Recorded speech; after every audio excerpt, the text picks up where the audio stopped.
Bonjour à tous, j'espère que vous allez bien. Ça fait un moment que je n'ai pas pris le temps de me poser pour vous parler des nouveautés que j'ai repérées, qui viennent tout juste de sortir, et de celles qui arriveront d'ici quelques semaines. Alors aujourd'hui, j'ai préparé une petite liste qu'on va dérouler ensemble, puisqu'il est grand temps que je vous propose un récap. Et si vous vous demandez ce que je tiens juste ici, c'est ma batterie externe, puisqu'on est déjà en fin de journée, et je ne sais pas ce que j'ai fait, mais je n'ai presque plus de batterie, alors j'ai trouvé une solution. Pour commencer, je ne sais pas si vous vous souvenez, mais dans l'une de mes précédentes vidéos Beauty News, je crois que ça remonte à l'année dernière, je vous avais informé que L'Oréal avait signé un nouveau contrat de licence avec la marque Miu Miu, qui est un peu la petite sœur de Prada, pour développer toute une gamme de maquillage et de parfums, et il semblerait que la date de lancement approche. Apparemment, ça se fera avant la fin de l'année. Alors pour le moment, il n'y a aucun visuel officiel, mais évidemment, dès que des produits seront dévoilés, vous pouvez compter sur moi pour vous en reparler. En tout cas, je dois vous avouer que j'ai très hâte de découvrir tout cet univers. En filmant cette vidéo, j'ai complètement oublié de vous dire que dès le 22 août, la marque de skincare Tatcha débarque chez Sephora. Alors maintenant, c'est parti pour des lancements dont les visuels ont en effet été dévoilés, et je vais commencer par celui-ci puisque vous avez été plusieurs à me l'envoyer. Alors franchement, j'aimerais ne pas être tentée parce que j'ai l'impression que ces derniers mois, je n'arrête pas de vous parler des nouveautés de la marque Yves Saint Laurent Beauté, mais il faut dire que depuis à peu près 2 ans, je trouve que la marque a vraiment réussi à se renouveler. Et vous savez peut-être que depuis leur lancement en début d'année, je n'ai pas arrêté de vous parler de leur blush. Et là, Yves Saint Laurent Beauté lance une palette avec à la fois des blushs, des poudres plutôt illuminatrices ainsi qu'un bronzer. Et tous ces produits-là, je les ai dans mes tiroirs, mais c'est vrai que lorsque je pars en week-end ou que je me déplace, eh bien c'est quand même 1000 fois plus pratique d'avoir une sélection de teintes dans un petit compact comme celui-ci, plutôt que d'embarquer chaque produit de façon individuelle. Et c'est vrai que c'est aussi un lancement que je trouve très malin, puisque toutes les personnes qui n'ont pas craqué pour les produits de façon individuelle, peut-être parce qu'elles les trouvaient trop onéreux, et bien là je pense, parce que j'ai pas encore le prix officiel de cette palette, mais je pense qu'elle sera plus rentable que le fait d'acheter par exemple 4 blushs, un highlighter et un bronzer de façon individuelle. Donc affaire à suivre parce que l'harmonie me plaît, j'ai peut-être un petit doute sur le bronzer qui m'a l'air d'être assez chaud, mais globalement il y a quand même de très jolies teintes dans cette composition. Alors ensuite, un lancement qui risque de passer assez inaperçu parce que j'ai l'impression que les nouveautés Laura Mercier ne provoquent pas un raz-de-marée en ce moment, mais je dois dire que je suis très intriguée par ce nouveau spray fixateur, tout simplement parce que depuis plus de 2 ans, je vous vante les mérites de la poudre Blur, et là on est justement sur un produit qui va élargir cette gamme puisqu'il possède cette mention donc floutante. C'est également un spray de fixation hydratant, donc je pense qu'il pourrait tout à fait convenir à mon type de peau. Je vais guetter ça sur Look Fantastique. J'imagine que vous connaissez toutes et tous l'highlighter un peu effet diamant de chez Fenty qui existe depuis des années et des années, je me souviens même plus quand est-ce qu'il avait été lancé. Et là, j'ai pu voir qu'il va y avoir, pareil, un élargissement de gamme. Il y a 3 nouvelles teintes d'highlighter un peu plus colorées qui vont être proposées. Ça, je dois vous avouer que ça m'intéresse que très moyennement. Par contre, ce qui m'intéresse, ce sont des fards à paupières stick qui avaient été proposés en édition limitée apparemment, mais qui reviennent au sein de cette collection, et je croise très fort les doigts pour qu'ils débarquent chez Sephora, puisque la teinte la plus claire m'a l'air incroyable. J'ai pu voir des swatchs dans des petites vidéos et ce sont vraiment des fards à paupières ultra lumineux, ultra métalliques et très scintillants comme je les aime. Alors ça, ils sont vraiment dans mon radar. Sachez qu'il y a également 2 autres produits, un baume à lèvres pareil ultra scintillant avec cet effet très pailleté. Ça, je pense que c'est pas trop fait pour moi, ainsi qu'un illuminateur pour le corps. Côté parfum, chez Sephora, assez trendy, j'ai 3 infos à partager avec vous. Alors tout d'abord, j'attends de pied ferme le nouveau parfum de Rare Beauty, qui n'est pas réellement son premier parfum, puisque vous vous souvenez peut-être que dans un petit coffret de Noël, il y avait eu une autre parfum qui avait été proposée. Alors moi, j'avais un peu prédit le fait qu'il s'agissait d'un petit teasing pour un lancement de cette année, mais il semblerait en tout cas, en ayant lu les notes, que ça ne va pas être ça. Apparemment c'est une autre création, donc comptez sur moi pour vous en reparler très vite sur Insta et TikTok en format court, je vous proposerai une revue complète, mais il y a du coup le premier parfum Rare Beauty en full size qui va être lancé. Le deuxième lancement, alors là j'avoue on a un peu de mal à suivre parce que j'ai l'impression que Sol de Janeiro lance une dizaine de nouvelles brumes chaque année, mais il va s'agir de Sundays in Rio et c'est vrai que les notes ont l'air assez intéressantes. Je pense que c'est un parfum qui pourrait plaire au plus grand nombre puisqu'il mise, enfin parfum, une brume parfumée on s'entend, mais cette brume mise sur des notes de vanille un peu réchauffée, de poivre rose et d'un fond un peu ambré musqué, donc ça aussi ça m'intrigue. Je me demande si ça pourrait pas être une déclinaison de la brume numéro 59, vous savez, celle autour de l'orchidée vanille que j'aime beaucoup. L'autre actu parfumée qui m'intrigue, ça se passe également chez Fenty, puisque la marque va proposer une collection automnale. Non mais mon dieu, là j'attends l'automne de pied ferme. Alors évidemment toutes ces odeurs qui me rappellent cette saison, ça me donne envie. Les visuels sont hyper satisfaisant et me donne faim. Il y a des petits morceaux de caramel, de gousse de vanille et tout. Donc c'est la collection caramel salé avec des notes qui s'inspirent évidemment du caramel, de l'odeur de la pâte à cookies et de la vanille.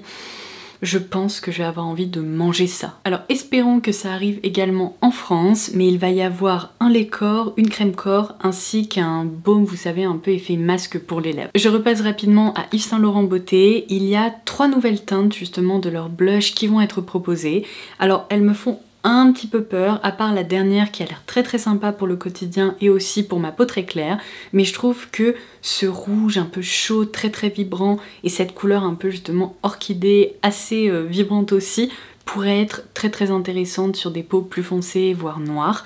Donc ça c'est une jolie addition je trouve au sein de la gamme. Si j'ai l'occasion de croiser la teinte Hot Mauve, qui est donc la teinte la plus nude on va dire, je la swatcherai avec plaisir et peut-être que je craquerai si elle me plaît. Natasha Denona a également lancé une nouvelle mini palette qui s'intitule la Gloom Mini Eyeshadow Palette. Alors je dois vous avouer qu'elle me rappelle un petit peu une mini palette qui avait été proposée autour d'une harmonie de vert sapin comme ça, il y a peut-être 2 ou 3 ans.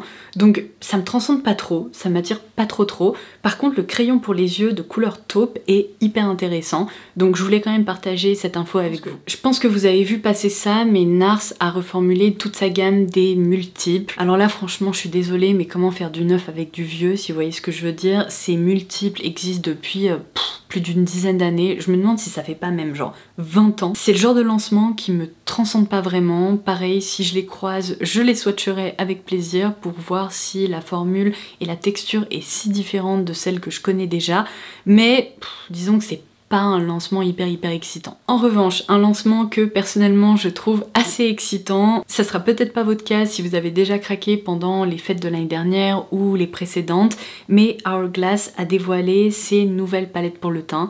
Vous savez, en fin d'année, justement pour Noël, pour les fêtes, il y a toujours des palettes, souvent il y a 3 harmonies qui sont proposées, en édition vraiment limitée, avec de très jolies illustrations. Et pour tout vous dire, je n'ai qu'une seule palette pour le teint de chez Hourglass, qui doit facilement avoir 6 ou 7 ans.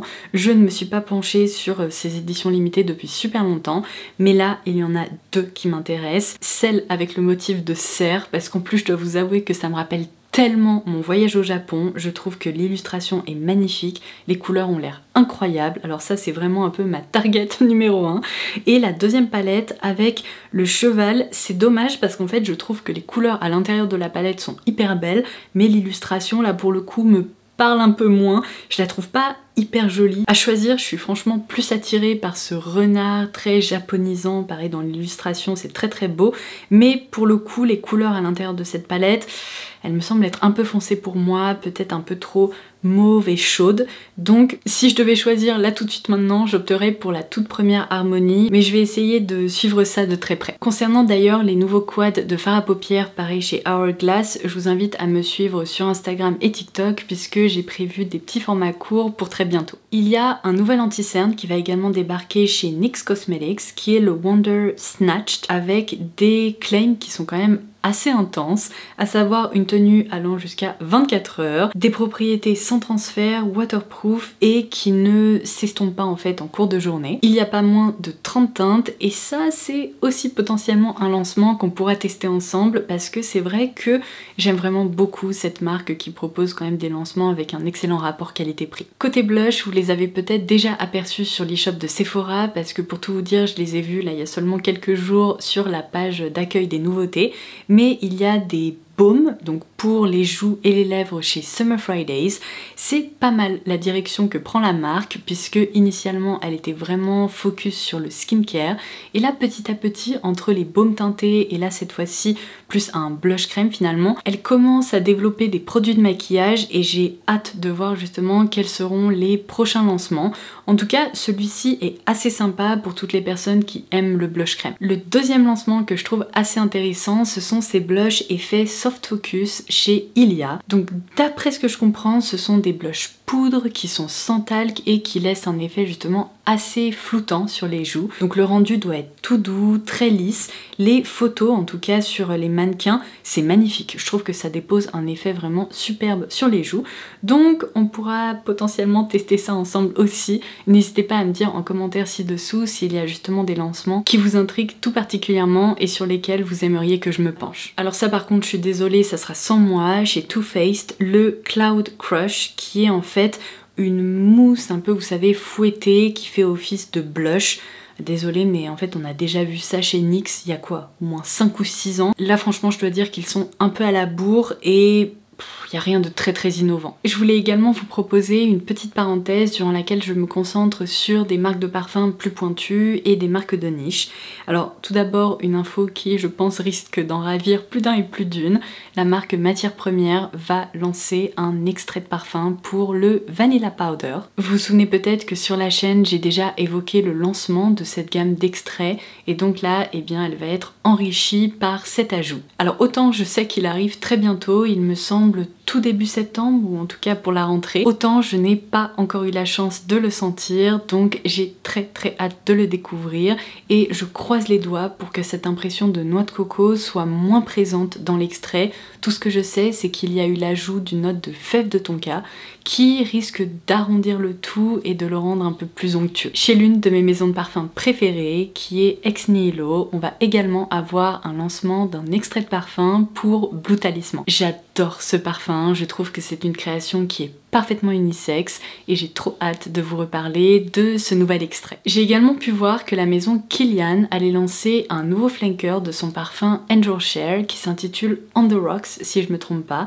Alors j'ai hâte de le découvrir parce que j'espère retrouver cet effet glacé, mais j'ai pu lire qu'il y a également un concentré d'orange amer qui a été ajouté, peut-être pour donner une impression un peu effet spritz, donc affaire à suivre. Si vous me suivez sur TikTok, ça vous le savez déjà, mais Diptyque va également lancer une déclinaison eau de toilette de son parfum Fleur de Peau. C'est bien la première fois que le lancement d'une eau de toilette versus eau de parfum me ravit autant, tout simplement parce que dans cette nouvelle version, apparemment ils ont incorporé une note de magnolia et je pense que ça va vraiment rendre le parfum beaucoup plus floral, féminin, tout doux, donc j'ai hâte de le découvrir. Je vais conclure cette vidéo par quelques lancements qui malheureusement ne m'intéressent pas plus que ça. Alors tout d'abord ce nouveau Gloss Bomb de Fenty qui certes est très joli pour les réseaux sociaux, mais je me demande vraiment ce que ça va donner sur les lèvres puisque ce mélange de bleu bébé, de violet et de bleu turquoise, je pense que sincèrement sur la bouche ça va pas être sensationnel et c'est surtout que c'est le genre de produit à partir du moment où on commence à s'en servir, toutes les teintes vont peu à peu se mélanger et l'aspect assez satisfaisant et joli à l'ouverture va très vite disparaître. Donc c'est vrai que c'est pas un lancement que je trouve particulièrement palpitant. La marque Urban Decay essaye une nouvelle fois de surfer sur la nostalgie des palettes Naked. Vous vous souvenez peut-être que c'était quand, l'année dernière ou il y a 2 ans, ils avaient ressorti la palette Naked originale, vous savez, dans l'écran en velours et tout. Et là, ils lancent 2 nouvelles palettes. Alors en soi, elles ont l'air assez jolie, particulièrement celle avec des sous-tons assez froids, je trouve qu'elle a l'air intéressante. Il y a des mélanges de textures avec des fards apparemment assez lumineux comme j'aime. Je pense que la vraie question c'est est-ce qu'ils avaient vraiment besoin de lancer ça? Et je pense que sincèrement la réponse est non. Dites-moi dans les commentaires ce que vous en pensez, si ces palettes vous attirent. Je ne sais même pas si elles seront disponibles sur Look Fantastic, puisqu'il y a un autre lancement Urban Decay que j'ai repéré, des fards à paupières liquides, encore une fois pour le côté lumineux métallique, mais ces produits ne sont jamais arrivés sur Look Fantastic, alors que le dernier spray fixateur, vous savez, All Nighter, est quant à lui apparu sur le site. Alors je ne sais pas comment ils sélectionnent les lancements qui sont en effet disponibles à la vente ou non, mais par exemple, si ces palettes n'arrivent jamais sur Look Fantastic, je pense que ça m'empêchera pas de dormir la nuit. Et bien écoutez, je pense que je vais m'arrêter là pour aujourd'hui. J'ai déjà partagé pas mal de choses avec vous. Juste avant de partir, laissez-moi un petit mot ci-dessous pour me dire quels sont les lancements que vous attendez avec impatience. Ça permettra d'orienter un peu mes vidéos ces prochaines semaines et je suis très curieuse de vous lire. Sur ce, je vous embrasse et je vous dis à très vite. Bye bye!